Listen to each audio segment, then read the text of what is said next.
these bases here. It doesn't really matter so much, as long as you take them in the event that you're going to lose. These corruptors are finally popping out, and it looks like we are going to be seeing a mass Broodlord production here, and it looks like 5 Infestors also in the mix.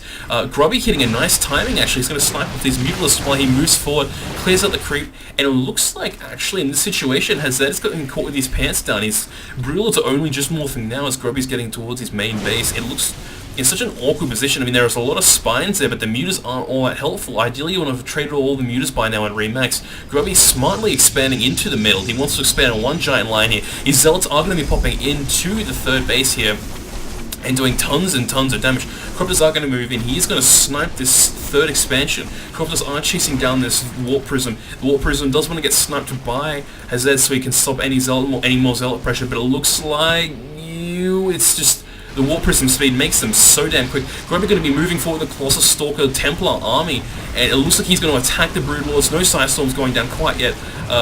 Mass Spinecrawler defense here is really holding out quite well, as I said. Grubby going to back off here. He knows he can't really attack into that easily. He's going to go around the side and he's going to attack with Zealot, so he's going to be attacking the Spies, which are upgrading crucial upgrades. The Mothership is about a third of the way through. More Stalkers are bringing in production, but only 3 has not finished yet for Grubby. It's very crucial to get those upgrades first, but +1 Flying Carapace is also at 75% for the Zerg player, which is also important for defending those Broodlords from this sort of composition. About 20 links just pop out now, which is very effective, mainly to stop just Zealot pressure right now. He needs some more mobility, because Broodlord Infestor is not really mobile. It's a very good push, but it looks like Grubby's only now going to scout out this expansion here, and he's going to see it and he's going to think, you know, oh, I should have seen this earlier. That's just probably going to be his thought process. He's probably suspected for a while that it was there, but he probably wouldn't have been able to do much about it. Corruptors are moving through here just to get a good scout out. There's not really much they need to do. They can just walk in and not do too much. Not as many spines, it seems like before. It seems a lot weaker now, but the fungal growths will be pretty key here, actually. If he can land some good fungal growths with the combination of everything else, it'll be really good. But if he does snipe these Infestors here, it's really bad. But it looks like the Broodlords are going to be moving forward, trying to bait forward these Broodlords, but it looks like Broodlords are going to move forward a bit, but they're going to be fine. But it's the Infestors that you need to watch out for. The Infestors are the real damage dealers in this army. The Broodlords are just kind of the nail in the coffin, if you will. The fungal growth holds you in place while everything else just will wreck you. Spine Crawlers are going down in that expansion there for Hazed, but the issue is he can't really transfer drones. He has so many drones here. Almost 3/4 of his economy at a guess, and it just seems like, you know, he wouldn't be able to hold it. Grubby can't really go and kill that expansion without a Warp Prism though, because base trades are so effective. It looks like the Broodlords are going to come here and they're going to attack Grubby's 4th in the middle. No more Warp Prisms to see. Shield upgrades have started for Grubby, and it looks like the Zerg player is going to max out on Zergling Roach again. Getting some more upgrades, getting the melee attack 3 and Zerg flyer attack 3. He's going to move forward with this Mothership, brother, and it's just lagging the replay so much.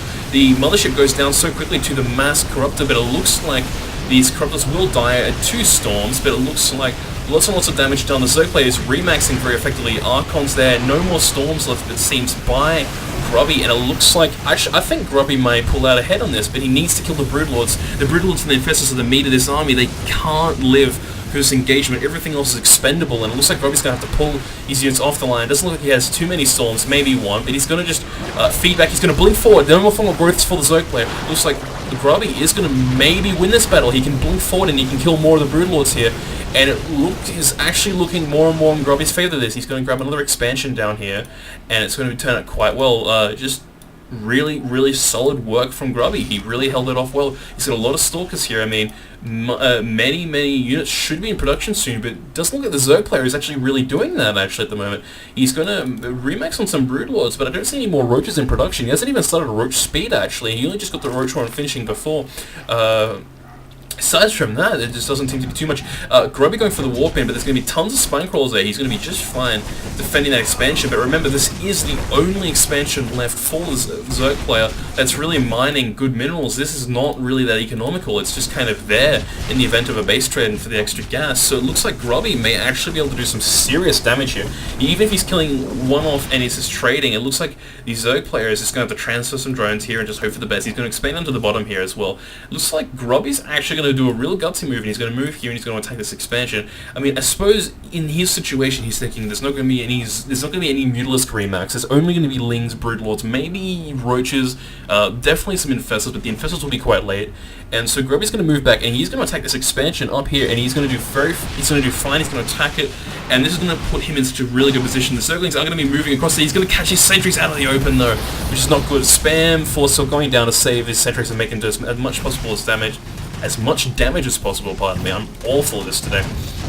But it looks like the 4th expansion is going to be attacked quite heavily by Hazed. I mean, Grubby, he's going to be happy with that trade, actually. I mean, the expansion shouldn't go down. I mean, the blink forward will stop all of that. The Broodlords are quite slow, and they haven't even moved out. They're just going to hang around at base. I mean, it looks like more Croptors are going to be starting, but really, I mean, it feels like Grubby is going to be in complete control of this game once he gets saturation back up and he's 2 mining expansions in the middle. And it feels like he can really just push, and like 6 Archons morphing. That's a really big deal. What that says is, you know, so long as there's any units on the ground, or if there's Mutalisks, those Archons will just obliterate them with 3-3-2 upgrades. 3-2-3 upgrades will just obliterate anything on the ground. Roach, Hydra, Lynx. So that pretty much says to the Zerg player, you need to get air, which is what he's doing anyway, but it doesn't really matter because Storms, Colossi, and Stalkers are pretty good against Broodlords anyway, even if the Colossi are just there to just shoot everything on the ground.